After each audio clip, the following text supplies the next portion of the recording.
সেই অযোধ্যার রাম মন্দির, সেই অযোধ্যার বাবরি মসজিদ আজও নতুন করে আবার আলোচনায় আসছে দেখতে পাচ্ছি।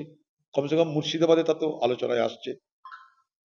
এটার নিয়ে আমাদের কোনো বক্তব্য নেই, কারণ এগুলো সব তৃণমূল পার্টির ক্রিয়েশন।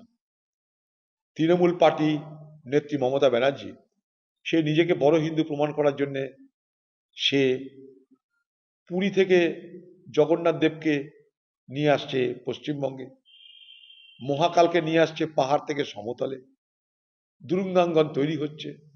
পথ দেখিয়েছে মমতা ব্যানার্জি, আর তার দলের এমএলএ সেই পথ অনুসরণ করে সেও বলছে যদি পুরী থেকে মন্দির নিয়ে আসা যায় দীঘার তটে, তাহলে আবার বাবরি মসজিদই বা কেন নিয়ে আসা যাবে না?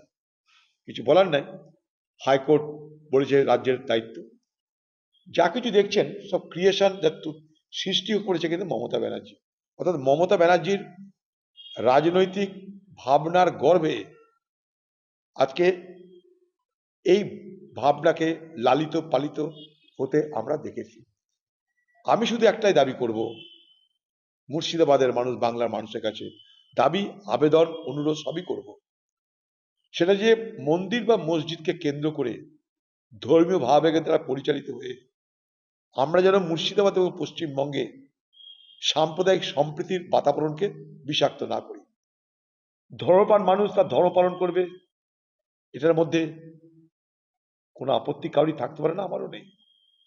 কিন্তু ধর্মীয় আবেগের দ্বারা পরিচালিত হয়ে যেন মুর্শিদাবাদ এবং বাংলায় সাম্প্রদায়িক সম্প্রীতি বিঘ্ন না হয়, এটার জন্য মুর্শিদাবাদের সকলের কাছে, সে হিন্দুই হোক মুসলমানই হোক, বাংলার সকলের কাছে সে হিন্দু হোক মুসলমান হোক, আমি আবেদন করব, অনুরোধ করব। এটাই আজকের দিনে আমার বক্তব্য। মুখ্যমন্ত্রী সংখ্যালঘুদের ভোটে জিতেছে। বাংলার মুখ্যমন্ত্রী মমতা ব্যানার্জি তৈরি এগুলো জিনিস, মানে এই হুমায়ুন কবিরকে তো তার জন্মদাত্রীকে মমতা ব্যানার্জি আমাকে হারানোর জন্য তাকে ব্যবহার করলো। সে হুমায়ুন কবির আজকে বলছে সেটা, যে হিন্দু মুসলমান দাঙ্গা করিয়ে অধীর চৌধুরীকে হারানোর ব্যবস্থা করেছি আমি। মুখ্যমন্ত্রী কোথায় করেছি? একটা রাজ্যের মুখ্যমন্ত্রী নিজে যদি দাঙ্গা লাগায় ভোটে হারানোর জন্য, তাহলে সেই রাজ্যের মুখ্যমন্ত্রীর প্রতি মানুষের কোনো ভরসা বিশ্বাস থাকবে? বহুদিন আগে জ্যোতিবাবু বলেছিলেন যে সরকার মনে করলে দাঙ্গা লাগে, সরকার মনে না করলে দাঙ্গা লাগে না। আমার আজও মনে আছে। পশ্চিমবঙ্গ সরকার মনে করছে তাই দাঙ্গা হচ্ছে। আজকে পশ্চিমবঙ্গে যা পরিস্থিতি তৈরি হচ্ছে এই মহিলা দায়ী। আবার বলছি, এত মিথ্যাবাদী, এত নাটকবাজি, এই মহিলা এই বাংলার সর্বনাশের সব থেকে বড় কারণ। ইতিহাস মিলিয়ে নেবেন আপনারা, আমি এমনি এমনি বিরোধিতা করি না।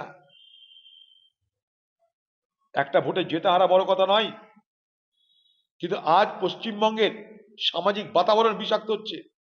হিন্দুদের জন্য আলাদা চায়ের দোকান, মুসলমানদের জন্য আলাদা চায়ের দোকান হতে চলেছে মুর্শিদাবাদে। বাংলায় কারা করলে এগুলো? একদিকে টিএমসি, একদিকে বিজেপি। তাতে কি আমাদের ভালো হবে? আমরা কি সুখী শান্তি হবো? তার সুখী হবো তার জন্যে? সমৃদ্ধশালী হবে তার জন্যে? সমাজের যদি ভাঙন হয়, সমাজে যদি ঐক্য না থাকে, তাহলে সকলের খারাপ হবে। এখানকার হাজার হাজার লক্ষ লক্ষ মানুষ তারা পরিযায়ী শ্রমিক হিসেবে বাইরে যায়, সেখানকার মানুষের কাছে তারা আগামী দিনে এনিমি হবে, শত্রু হবে। কার লাভ হবে বলুন? কি করছি আমরা? শান্তিপূর্ণভাবে আলোচনা করে কেন সমাধান করা গেল না?